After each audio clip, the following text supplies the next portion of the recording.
We can watch it. I haven't watched it yet, but I did look to see what his score was, and it is a 9 out of 10. So I won't lie, I haven't watched it yet. Hi everyone, Story Mode here, the internet's busiest music nerd. But I have a feeling I'll agree with most of the stuff you said. This new JID album, The Forever Story. This is a new LP. I have the album at like an 8.59 anyways. So. From Georgia rapper and Dreamville's top spitter, JID. I'm assuming he's going to talk about the lyrical content, the themes, and the production. Like his long-awaited follow-up to his DiCaprio 2 project in 2018, one of my favorite records of that year, really brought a lot of impressive tracks, flows, and bars to the table. And the thing about JID that I think makes him stand out is he lets his massive amount of talent just speak for itself. He's not one of... It could be a 10. I just need to listen more. I've only heard it like 3 times. Although, I don't know, I do like it a lot. Like, it's a very fucking good record, so it could be a 10.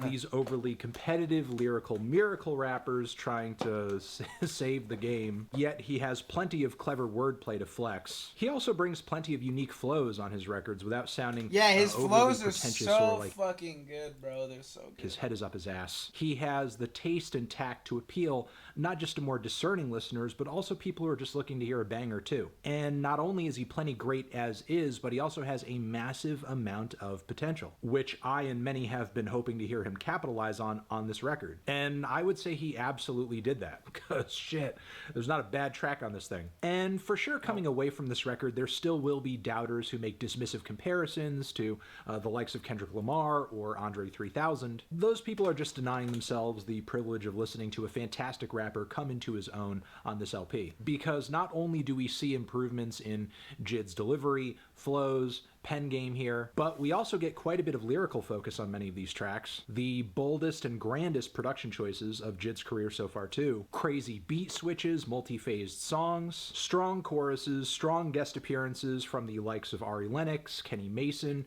James Blake, Yasin Bey, and Lil Wayne too. Features. And JID is really treating us with all the freaking tracks on this project too. 14 of them plus an intro. They're all really robust cuts that span an hour in total. We have Radar that hits with these really fat 808s and hi-hats that skip across the beat like something out of a Brooklyn drill song. This, combined with JID's flows, makes for a blistering intro. And I love how even when going hard, JID continues to just sound smooth, calm, collected. Not too smooth though, as he still brings a very dynamic delivery, changing up his inflection every once in a while, his flow, and giving us lyrical gems with crazy rhyme schemes such as mirror, mirror, why the fuck is you laughing? Dear, dear, let me volunteer cause I'm not in fear, I'ma jump in the ashes. Dance Now was a great teaser to the record, still sounds fantastic in the context of the album. We have a relaxed trap beat on this one with a killer spiritual melody looping in the background. Many of JID's bars here work as a clever self-portrait, plus we get cold-blooded gems like They Gonna Let That Beretta Fly. Bro,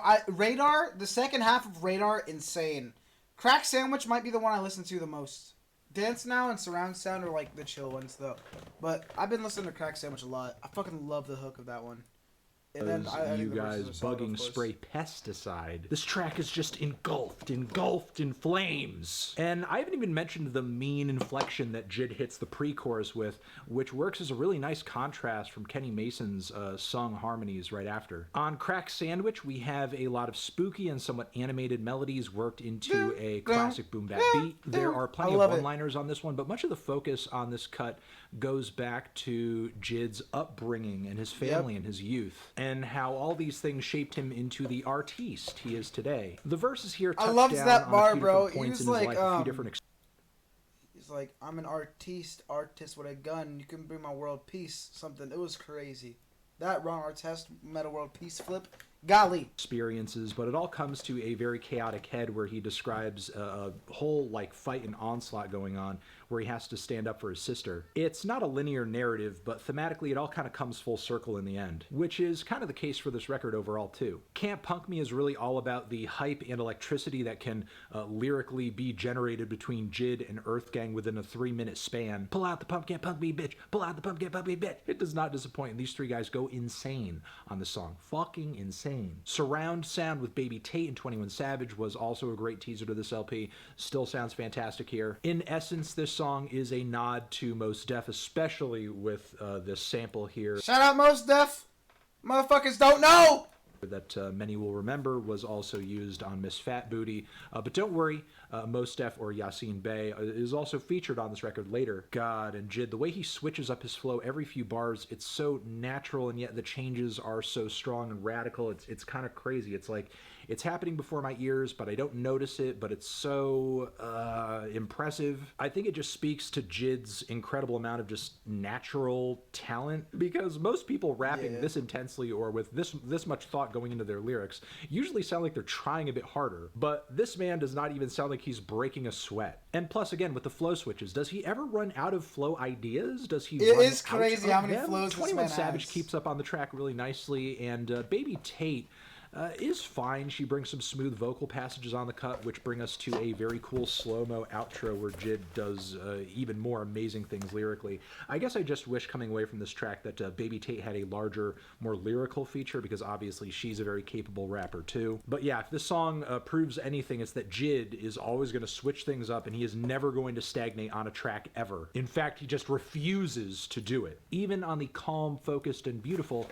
Cody Blue 31. The selling point of this track is really these stunning, gorgeous group vocals. But also J.I.D is singing on the track too, and not just like singing a little bit, like singing fantastically, singing very well. Better than some people who these days are trying to pass themselves off as like pop artists or R&B artists. Seems like that's a lane that J.I.D could explore more post this record. But yeah, throughout this cut we have a lot of moving lyrics about perseverance and J.I.D's experiences with that feeling and with that need to strive or that necessity Eddie, what you to doing? survive through We're his watching the loved J.I.D Forever Story album review, and I was texting the boys on Discord. So ones like his mother. This all culminates into a super powerful moment on the record, no doubt. Next, the track list ingeniously delivers Brudda and Them and Sista and Them Brudda and Them was good. The former of those two tracks being very much focused on brotherhood, friendship, devotion. It's a bit of a slow burner, but J.I.D's heartfelt bars and dynamic delivery keeps it really engaging from front to back. There's a strong Lil Durk feature on the cut too. The latter of these two tracks features some pulsating synthesizers and a groovy beat that helps it hit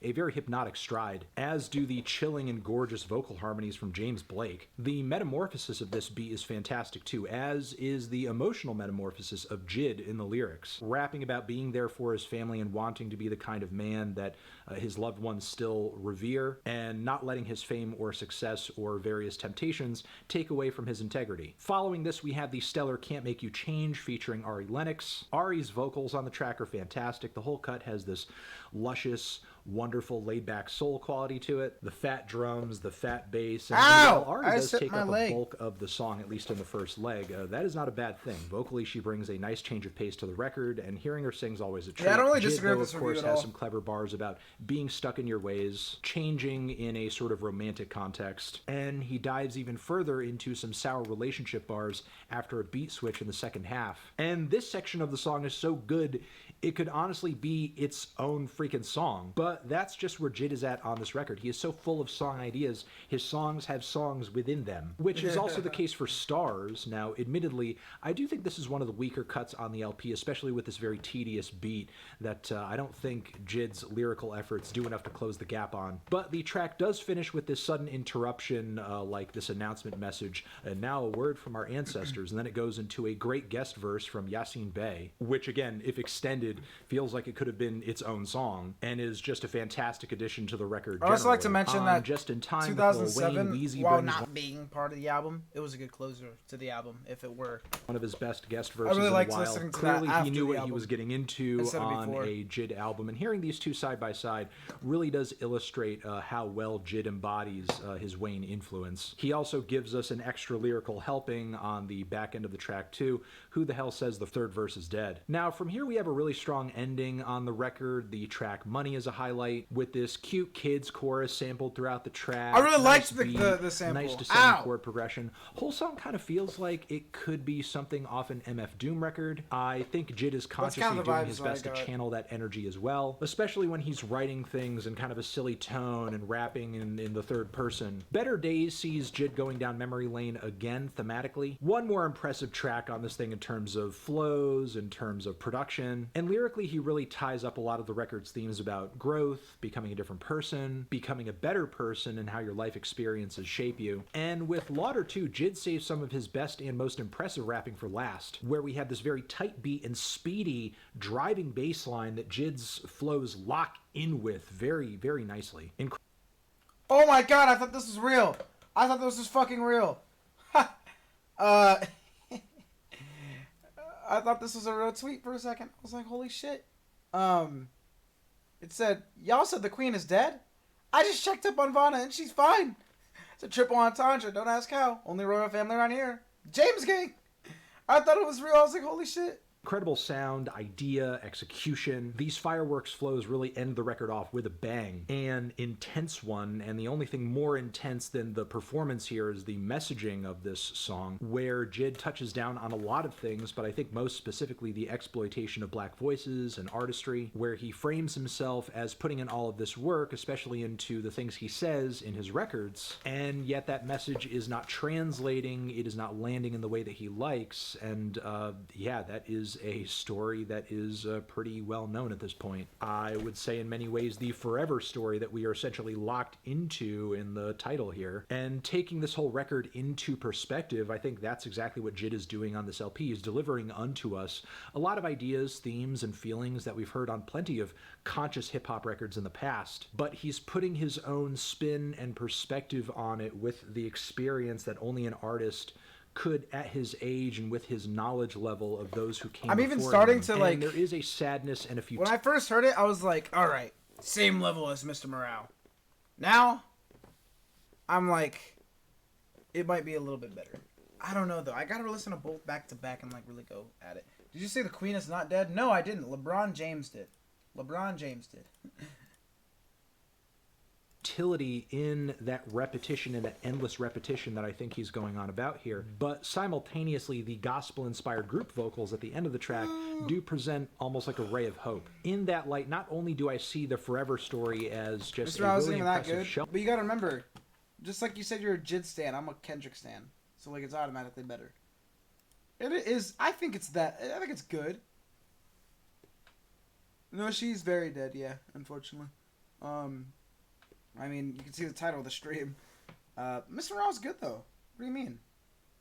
Like, I don't know. I thought it was good. Knowing of Jid's rapping abilities, writing abilities, songwriting abilities, production choices. Yeah, but we're not this comparing it album to also other Kendrick albums. We're comparing it to like what else has come out so far this year, and I'd say it's definitely one of the better records. Functions as a tribute to the long-running history of more left field and conscious style hip-hop albums, but now just delivering a lot of those thoughts and ideas in only the way an artist of Jid's generation could. Feeling a decent 2 strong 9 on this one. Transition, have you given this record a listen? Did you...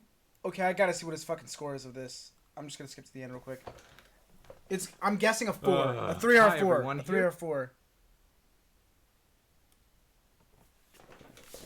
Oh, gotcha. W. Hold on. What the fuck is gonna be this score? As soon as I squeeze it, I'm blessed like sneezes. No thank you. No thank you. No thank you. No thank you. Yeah, and once again, I didn't say it was the best. I said it's one of the better ones. I could see your point. I'm just saying it's not that good just because other things are better. It's kind of weird. Because saying it's not that good implies that it's not like really good at all. Like Not it really still sure be what to say. Great things can I'm coexist. A strong 4-2, a light 5. Okay, I'm not surprised. I don't think Denzel's project was better though. I mean they both had very similar themes anyways, but I don't know. I guess it's a more listenable project, but I thought Kendrick's was better. I could see Jid being better. I could see The Weeknd being better, but even though The Weeknd's not hip hop, so. I mean, I guess if we're just going all albums, then there's a lot more out there. I don't know. But I am just a Kendrick stan, so. As good as people praised it. What do you mean? Half the fucking internet hated Mr. Morale. Do you go on Twitter? Bro, people were hating on that shit. Like bad. People fucking shat on that project. Can we watch the Death Battle now? I don't even know if I want to watch the Death Battle no more. It is